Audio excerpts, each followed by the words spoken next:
Hindi club में एक बार आपका फिर से स्वागत है। ये वीडियो विशेष रूप से सीटेट से संबंधित है। आज इस वीडियो में हम क्लास 6 का ज्योग्राफी यानी भूगोल अध्याय 7 हमारा देश भारत यानी आवर कंट्री इंडिया के बारे में पढ़ेंगे। भारत यानी इंडिया। भारत एक बहुत बड़े भौगोलिक विस्तार वाला देश है। जो हमारा भारत है वो छोटा मोटा नहीं है, बहुत बड़ा विस्तार वाला देश है, वो काफ़ी बड़ा है। भारत में उत्तर में यह हिमालय के ऊंचे शिखर से घिरा है। भारत के उत्तर में हिमालय है जो इसके ऊंचे ऊंचे शिखरों से घिरा हुआ है। पश्चिम में अरब सागर, इसके भारत के पश्चिम में क्या है तो अरब सागर है। पूरब में बंगाल की खाड़ी और इसके पूरब में है बंगाल की खाड़ी तथा दक्षिण में हिंद महासागर है। तथा दक्षिण में क्या है, हिंद महासागर है। उत्तर में हिमालय है, पश्चिम में अरब सागर है और पूरब में बंगाल की खाड़ी है तथा दक्षिण में हिंद महासागर है। आप इसको याद कर लीजिएगा कि इसके उत्तर में क्या है, दक्षिण में क्या है, पूरब में क्या है और पश्चिम में क्या है। भारत के ये एक तरह की चौहद्दी हो गई। तो भारत के उत्तर में हिमालय है और पश्चिम में अरब सागर है, पूरब में बंगाल की खाड़ी है तथा दक्षिण में हिंद महासागर है। भारतीय प्रायद्वीप के बंगाल की खाड़ी तथा दक्षिण में हिंद महासागर भारतीय प्रायद्वीप के तटों पर लहराते हैं। जो भारतीय प्रायद्वीप का तट है इस पर ये लहराते हैं। प्रायद्वीप स्थल का वह प्रायद्वीप जो तीन तरफ से जल से घिरा होता है उसको हम प्रायद्वीप बोलते हैं। प्रायद्वीप इसको पेनिनसुला भी बोलते हैं। ये तीन तरफ से जल से घिरा होता है, इसको हम पेनिनसुला बोलते हैं यानी प्रायद्वीप बोलते हैं। अब पढ़ते हैं भारत का क्षेत्रफल। भारत का क्षेत्रफल 32.8 लाख वर्ग किलोमीटर है। उत्तर में कश्मीर से लेकर दक्षिण में कन्याकुमारी तक इसका विस्तार लगभग 3200 किलोमीटर है। पूर्व में अरुणाचल प्रदेश से लेकर पश्चिम में कच्छ तक इसका विस्तार लगभग 2900 किलोमीटर तक है। ऊंचे ऊंचे पर्वत भारतीय मरुस्थल, उत्तरी मैदान, आसमान, पठारी सतह, तटीय भाग एवं द्वीप समूह स्थल रूपों की विभिन्नता को दर्शाते हैं। आप लोग इससे पहले स्थल रूप के बारे में पढ़े हैं कि स्थल रूप में क्या क्या चीज़ें आपको देखने के लिए आप लोग को मिलता है। तो उसमें पठार हो गया, पर्वत हो गया, मैदान हो गया। तो यहाँ यही कह रहा है कि भारतीय मरुस्थल, उत्तरी मैदान, असमान पठारी जो है वो एक समान तो नहीं है, वो असमान होता है, कहीं ऊंचा होता है कहीं नीचा होता है। तो यहाँ कह रहा है कि तटीय भाग एवं द्वीप समूह स्थल रूपों की विभिन्नता को दर्शाता है, यानी अलग अलग रूपों को यहाँ पे दर्शाता है। यहाँ जलवायु, वनस्पति, वन्य जीवों के साथ साथ भाषा एवं संस्कृति में भी बहुत भिन्नता है। हमारे भारत में भाषा और हमारे संस्कृति में भी भिन्नता है। भाषा संस्कृति में भिन्नता होने के बावजूद भी यहाँ पर जो है वो आप लोगों को एकता नज़र आती है। भारत चीन के बाद विश्व का दूसरा सबसे अधिक जनसंख्या वाला देश है। जो हमारा भारत है वो चीन के बाद, सबसे पहला चीन के बाद ये दूसरा सबसे अधिक जनसंख्या वाला देश है। सबसे अधिक जनसंख्या वाला देश भारत है। उत्तरी गोलार्ध, भारत उत्तरी गोलार्ध में स्थित है। जो भारत है वो किस गोलार्ध में है तो उत्तरी गोलार्ध में है। उत्तरी गोलार्ध में क्या है तो हमारा भारत है। कर्क रेखा 23.5 डिग्री उत्तर देश के लगभग मध्य भाग से होकर गुजरती है।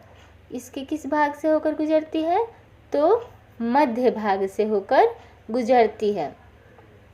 याद रखिएगा, उत्तरी गोलार्ध जिसको नॉर्थर्न हेमिस्फीयर बोलते हैं वो कहाँ स्थित है? तो भारत में। भारत उत्तरी गोलार्ध में स्थित है। हमारा भारत किस गोलार्ध में स्थित है? तो उत्तरी गोलार्ध में। उत्तरी गोलार्ध में क्या स्थित है? तो भारत स्थित है, यानी नॉर्थर्न हेमिस्फीयर में भारत स्थित है। और कर्क रेखा जो है वो 23.5 डिग्री उत्तर देश के लगभग मध्य भाग से होकर गुजरती है। दक्षिण से उत्तर की ओर भारत की मुख्य भूमि का विस्तार है 8 डिग्री 4 मिनट्स। कितना है? 8 डिग्री 4 मिनट्स उत्तर तथा 37 डिग्री 6 मिनट उत्तर अक्षांशों के बीच है। याद रखिएगा, ये कर्क रेखा अक्षांश से होकर ये गुजरती है। पश्चिम से लेकर पूर्व तक भारत का विस्तार 68 डिग्री 7 मिनट पूर्व तथा 97 डिग्री 25 मिनट देशांतरों के बीच है। जो हमारा भारत का विस्तार है वो 68 डिग्री 7 मिनट्स पूर्व तथा 97 डिग्री 25 मिनट्स देशांतर के बीच है। किसके बीच? देशांतर के बीच है। यहाँ पढ़ते हैं मानक समय। मानक समय चूँकि आप लोग पहले भी पढ़ चुके हैं, लेकिन इसमें भी हमको फिर से पढ़ना है। बड़े देश जिनका विस्तार पूरब से पश्चिम की ओर बहुत अधिक होता है, जो बड़ा देश है वो पूरब से पश्चिम की ओर इसका विस्तार बहुत अधिक है, वहाँ पूरे देश का मानक समय एक नहीं होता है। जो बहुत बड़ा, हमारा देश तो बहुत बड़ा है ना, तो इसका विस्तार दूर दूर तक फैला हुआ है, लेकिन उसका मानक समय एक जैसा नहीं होता है। उसका मानक समय क्या होता है? अलग अलग होता है। संयुक्त राज्य अमेरिका में 7 एवं कनाडा में 6 मानक समय है। संयुक्त राज्य अमेरिका है उसका मानक समय 7 है और कनाडा का है 6 इसका मानक समय। अब यहाँ करें कि प्रत्येक 1 डिग्री देशांतर के लिए स्थानीय समय में 4 मिनट का अंतर होता है। आप लोगों ने इससे पहले पढ़ा था कि हर 1 डिग्री देशांतर के लिए स्थानीय समय में 4 मिनट का अंतर होता है। उसके स्थानीय समय में कितने मिनट का अंतर होता है? तो लगभग 4 मिनट का अंतर होता है, यानी उसके 4 मिनट, उसके बीच का जो अंतर है वो 4 मिनट का होता है।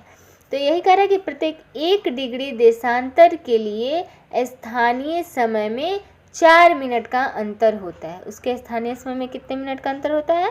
तो 4 मिनट होता है। पश्चिम में गुजरात की अपेक्षा पूरब के अरुणाचल प्रदेश में सूर्योदय 2 घंटे पहले होता है। पश्चिम में गुजरात की अपेक्षा पूरब के अरुणाचल प्रदेश में, यानी गुजरात की अपेक्षा अरुणाचल प्रदेश में जो सूर्योदय है वो 2 घंटे पहले होता है। अरुणाचल प्रदेश में 2 घंटे पहले होता है। यहाँ देशांतरीय विस्तार लगभग 29 डिग्री का हो सकता है। अब 1 डिग्री के, जब 1 डिग्री का 4 मिनट हो गया तो 2 घंटे के लिए 29 डिग्री दर्शा रहा है, तो 4 मिनट के हिसाब से आप निकाल लीजिए, तो लगभग 2 घंटा आएगा। 82 डिग्री 30 मिनट्स, यानी इसको आप पढ़ते हैं 82.5 डिग्री पूर्व देशांतर के स्थानीय समय को भारत का मानक समय कहा जाता है। हमारे भारत का मानक समय कितना है? ये इम्पोर्टेंट क्वेश्चन है, आप इसको याद रखिएगा कि जो भारत का मानक समय है वो 82 डिग्री 30 मिनट्स पूर्व है, यानी 82.5 डिग्री पूर्व है। तो ये हमारा भारत का मानक समय हो गया। ठीक है, इस याम्योत्तर को भारत का मानक याम्योत्तर भी कहा जाता है। इसी को हम भारत याम्योत्तर भी कहते हैं। आपको चूँकि याम्योत्तर के बारे में इससे पहले लेसन में अच्छे से पढ़ाया गया है, आप लोग उसको एक बार ज़रूर देख लीजिएगा यदि यहाँ पे कोई कन्फ्यूजन हो रहा हो तो। वैसे तो कोई कन्फ्यूजन होने नहीं चाहिए, क्योंकि आप लोग याम्योत्तर, भारत मानक याम्योत्तर को बहुत अच्छे से उस लेसन में पढ़े थे। अब आइए पढ़ते हैं पाक जल संधि। पाक जल संधि भारत को श्रीलंका से अलग करती है। शायद आपको याद होगा कि हम इससे पहले लेसन जो पढ़ाए थे उसमें पूछे थे कि भारत को और श्रीलंका को कौन सा जल संधि अलग करती है। तो बहुत लोगों ने इस पर कमेंट भी दिया था कि पाक जल संधि है जो इन दोनों को अलग करती है। तो इस लेसन में भी हमको पाक जल संधि के बारे में पढ़ना है। तो वही कह रहा है कि यहाँ पे कि पाक जल संधि जो है वो श्रीलंका को भारत से अलग करती है, यानी भारत और श्रीलंका एक दूसरे को ये अलग कर देती है। कौन सी जल संधि? तो पाक जल संधि। ठीक है, अब यहाँ पढ़ते हैं प्रशासनिक क्रियाकलाप। यानी हमारा भारत तो बहुत बड़ा देश है, तो इसको मतलब बहुत बड़ा विस्तार में फैला है, तो इसको सुविधा के लिए इसको प्रशासनिक क्रियाकलापों में किस तरह से विभाजित किया गया है। तो यहाँ कह रहा है कि प्रशासनिक क्रियाकलापों के लिए देश को 28 राज्य एवं 7 केंद्र शासित प्रदेशों में बांटा गया है। यानी अपने सुविधा के लिए ये लोग क्या किए हैं, देश को 28 राज्यों में बांट दिए हैं और 7 केंद्र शासित प्रदेशों में बांट दिया गया है। दिल्ली भारत की राजधानी है। आप लोग जानते हैं भारत की राजधानी दिल्ली है। तो कह रहा है कि दिल्ली जो है वो भारत की राजधानी है। राज्यों का निर्माण मुख्यतः भाषाओं के आधार पर हुआ है। जो राज्य है उसका निर्माण भाषा के आधार पर कर दिया गया है। क्षेत्रफल की दृष्टि से सबसे बड़ा राज्य राजस्थान तथा सबसे छोटा राज्य गोवा है। ध्यान दीजिएगा, यहाँ क्षेत्रफल की दृष्टि से पूछ रहा है। क्षेत्रफल की दृष्टि से सबसे बड़ा राज्य हमारा राजस्थान है तथा सबसे छोटा राज्य गोवा है। यहाँ जनसंख्या की दृष्टि नहीं पूछ रहा है, यहाँ क्षेत्रफल की दृष्टि से पूछ रहा है। तो यदि आए कि क्षेत्रफल की दृष्टि से सबसे बड़ा राज्य कौन सा है, तो आंसर होगा राजस्थान। और सबसे छोटा राज्य कौन सा है, तो वो है गोवा। राज्यों को जिलों में बांटा गया है। अब देखिए, यहाँ पहले इसको राज्य में बांटा गया, अब उस राज्य को किस में बांट दिया गया, जिला में बांट दिया गया। क्यों? क्योंकि यहाँ प्रशासनिक जो क्रियाकलाप है वो आसानी से हो सके, इसलिए इसको पहले राज्य में बांटा गया और फिर राज्य को जिला में बांट दिया गया। ठीक है, समझ पा रहे हैं आप? अब आगे पढ़ते हैं बृहद हिमालय। हिम प्लस आलय यहाँ होना चाहिए, हिम प्लस आलय। यहाँ आपको आ छूट गया है, तो यहाँ हो जाएगा हिम, यहाँ आपका हो जाएगा हिम प्लस आलय। ठीक है, हिम प्लस आलय। तो यहाँ आ छूट गया है, लय हो गया है। हिम प्लस आलय, इसका मतलब क्या होता है? तो हिम प्लस आलय यानी हिमालय हो गया, तो इसका मतलब यहाँ होता है बर्फ का घर। हिम प्लस आलय का मतलब हो गया बर्फ का घर। यानी हिमालय पर्वत को 3 मुख्य समानांतर श्रृंखलाओं में बांटा जाता है, यानी समानांतर समान श्रृंखलाओं में इसको बांटा जाता है। तो सबसे उत्तर में स्थित श्रृंखला को हम बृहद हिमालय या हिमाद्री कहते हैं। हिमाद्री के बारे में भी आप लोगों ने पढ़ा है। इसी श्रृंखला में विश्व की सबसे ऊंची शिखर है। इसी श्रृंखला में विश्व की सबसे ऊंची शिखर है। और है दूसरा हिमाचल, हिमालचल। मध्य हिमालय या हिमालचल हिमाद्री के दक्षिण में स्थित है। वो हिमाद्री के दक्षिण में स्थित है। शिवालिक सबसे दक्षिण में स्थित श्रृंखला है। यह कह रहा है कि मध्य हिमालय या हिमाचल हिमाद्री के दक्षिण में स्थित है और शिवालिक सबसे दक्षिण में स्थित मुख्य श्रृंखला है। हिमालय के दक्षिण में भारत का उत्तरी मैदान स्थित है। जो हिमालय के दक्षिण वाला क्षेत्र है उसके उत्तरी मैदान स्थित है। उसमें कौन सा मैदान स्थित है? तो उत्तरी मैदान स्थित है। ये मैदान समतल तथा सपाट है। ये मैदान कैसा है? समतल भी है और सपाट भी है। ये मैदान सिंधु, गंगा, ब्रह्मपुत्र तथा इनकी सहायक नदियों के द्वारा लाए गए जलोढ़ निक्षेप यानी एलुवियल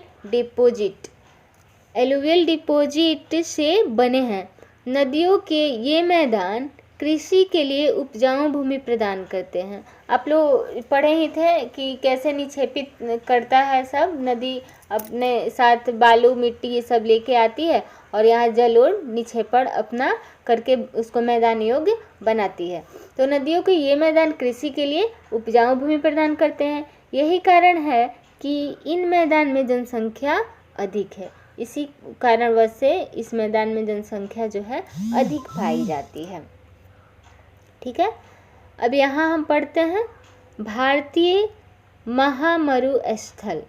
भारतीय महामरु स्थल, भारत के पश्चिमी भाग में भारतीय महामरु स्थल स्थित है। भारत का जो पश्चिमी भाग है उसमें भारतीय महामरु स्थल है। यह शुष्क गर्म तथा रेतीला स्थल है। यह जो है शुष्क गर्म और रेतीला स्थल है। प्रायद्वीपीय पठार, प्रायद्वीपीय पठार यानी पेनिनसुला प्लाटू। उत्तरी मैदान के दक्षिण में प्रायद्वीप पठार स्थित है। उत्तरी मैदानों के दक्षिण में प्रायद्वीप पठार स्थित है। इसकी आकृति त्रिभुजाकार है। इसकी आकृति कैसी है? त्रिभुजाकार है। इसका धरातल काफ़ी ऊंचा नीचा है। इसका जो धरातल है वो काफ़ी ऊंचा और नीचा है। इस क्षेत्र में बहुत सी पहाड़ी श्रृंखलाएं तथा घाटियां स्थित है। इस क्षेत्र में जो है बहुत सी श्रृंखलाएं और घाटियां भी स्थित हैं। अरावली श्रृंखला विश्व की सबसे पुरानी श्रृंखला है। याद रखिएगा, विश्व की सबसे पुरानी श्रृंखला कौन सा है? तो अरावली है। अरावली विश्व की सबसे पुरानी श्रृंखला है। सबसे पुरानी श्रृंखला कौन सा है? तो अरावली है। विंध्य एवं सतपुड़ा भी महत्वपूर्ण श्रृंखला है। जो विंध्य और सतपुड़ा है ये भी महत्वपूर्ण श्रृंखला है। इन श्रृंखलाओं से होकर नर्मदा तथा ताप्ती नदियाँ बहती है। अब यहाँ पूछ देगा कि विंध्य सतपुड़ा से होकर कौन सी नदियाँ बहती है, तो आप यहाँ बता सकते हैं कि विंध्य एवं सतपुड़ा से होकर नर्मदा तथा ताप्ती नदियाँ बहती हैं। ये पश्चिम की तरफ बहने वाली नदियाँ हैं। ये किधर बहती हैं? तो पश्चिम की तरफ बहती हैं, जो अरब सागर में गिरती हैं। पश्चिम की तरफ से बहती हैं और अरब सागर में गिर जाती हैं। इस पठार के पश्चिम में पश्चिमी घाट या सह्याद्री तथा पूरब में पूर्वी घाट स्थित है। पश्चिमी घाट का विस्तार एक समान रूप है। जो पश्चिमी घाट का विस्तार है वो कैसा है? एक समान है। जबकि पूर्वी घाट बीच बीच में टूटा हुआ तथा असमान है। यानी एक समान नहीं है, वो कैसा है? असमान है। क्यों? क्योंकि वो टूटा फूटा है। इन पठारों में खनिजों जैसे कोयला एवं लौह अयस्क की प्रचुरता है। पहले ही पढ़े, पठारों जो पठार हैं वो काफ़ी महत्वपूर्ण होते हैं। उसमें हम लोग को ये प्रचुर मात्रा में कोयला और लौह अयस्क मिलते हैं। पश्चिमी घाट के पश्चिम में तथा पूर्वी घाट के पूर्व में तटीय मैदान स्थित है। पश्चिमी घाट के पश्चिम तथा पूर्वी घाट के पूरब में तटीय मैदान स्थित है। यहाँ पढ़ते हैं नदियों के बारे में, यानी रिवर्स के बारे में। महानदी गोदावरी, कृष्ण तथा कावेरी बंगाल की खाड़ी में गिरती है। बंगाल की खाड़ी में कौन कौन सी नदियाँ गिर रही है? तो महानदी गोदावरी, कृष्णा तथा कावेरी, ये बंगाल की खाड़ी में गिरती है। ये नदियाँ अपने मुहाने पर उपजाऊ डेल्टा का निर्माण करती है। ये नदियाँ जो है ये उपजाऊ डेल्टा का निर्माण करती है।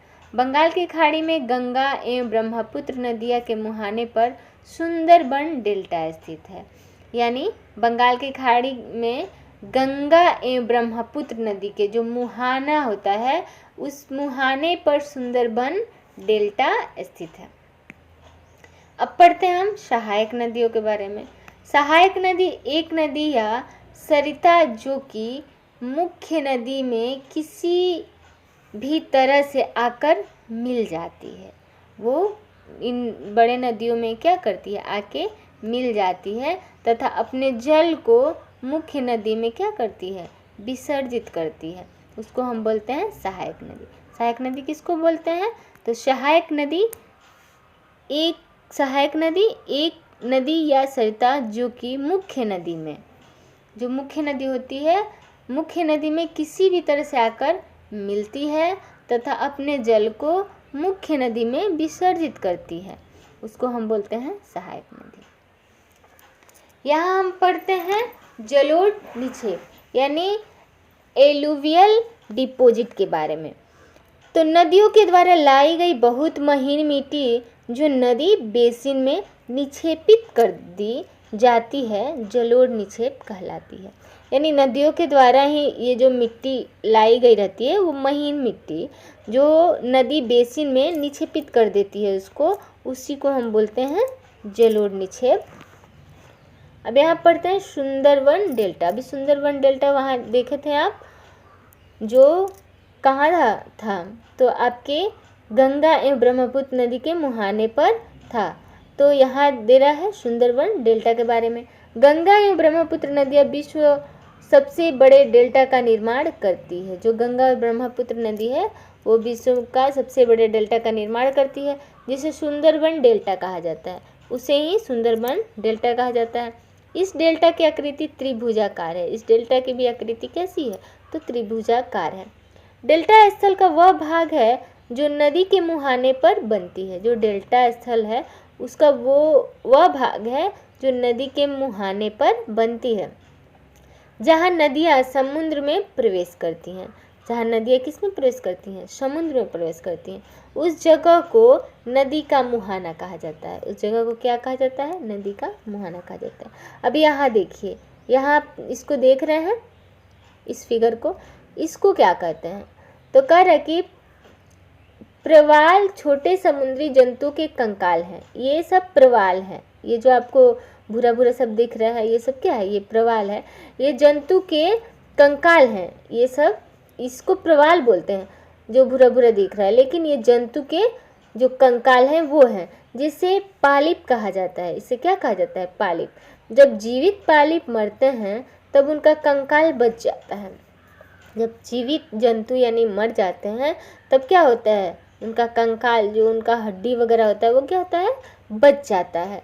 अन्य पालिप की वृद्धि इन ठोस कंकालों के ऊपर होती है। जो अन्य पालिप होते हैं उनकी वृद्धि माने वो बढ़ते हैं इन ठोस कंकालों के ऊपर, जो बढ़ते बढ़ते काफ़ी ऊंचे होते जाते हैं। जो बढ़ते बढ़ते काफ़ी क्या हो जाते हैं? ऊंचे हो जाते हैं, तथा इस प्रकार प्रवाल द्वीपों का निर्माण करते हैं।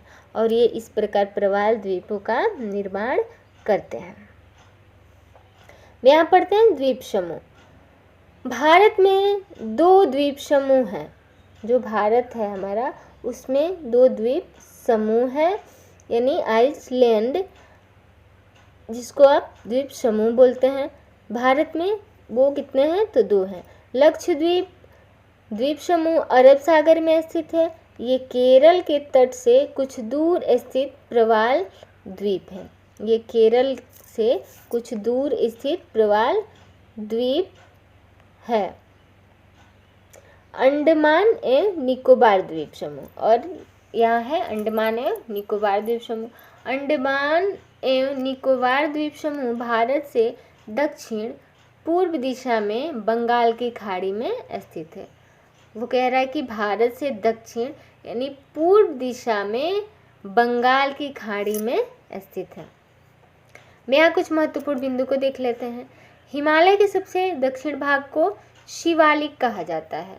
हिमालय के सबसे दक्षिण भाग को क्या कहा जाता है? शिवालिक कहा जाता है। सह्याद्री को पश्चिमी घाट के नाम से जाना जाता है। सह्याद्री को किस घाट के नाम से जाता है?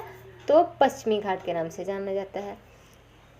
यहाँ है पाक जल संधि भारत तथा श्रीलंका देशों के बीच स्थित है।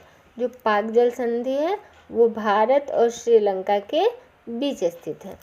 अरब सागर में स्थित भारतीय द्वीप समूह लक्षद्वीप द्वीप समूह से है। भारत की सबसे पुरानी पर्वत श्रृंखला अरावली है।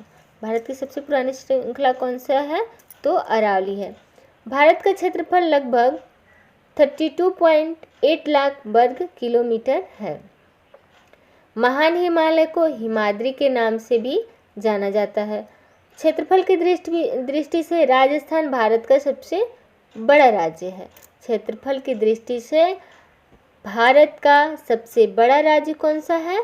तो राजस्थान है।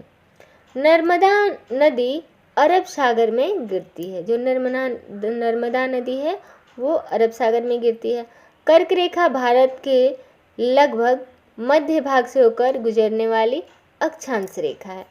यहाँ आपके लिए एक क्वेश्चन है कि क्षेत्रफल की दृष्टि से भारत का सबसे छोटा राज्य कौन सा है। दूसरा क्वेश्चन है भारत किस गोलार्ध में है।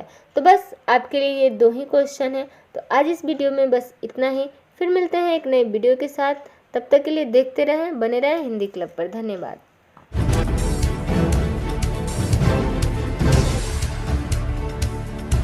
सब्सक्राइब कीजिए हिंदी क्लब को, दबाइए इस बेल आइकॉन को ताकि हमारा वीडियो आपको मिले सबसे पहले।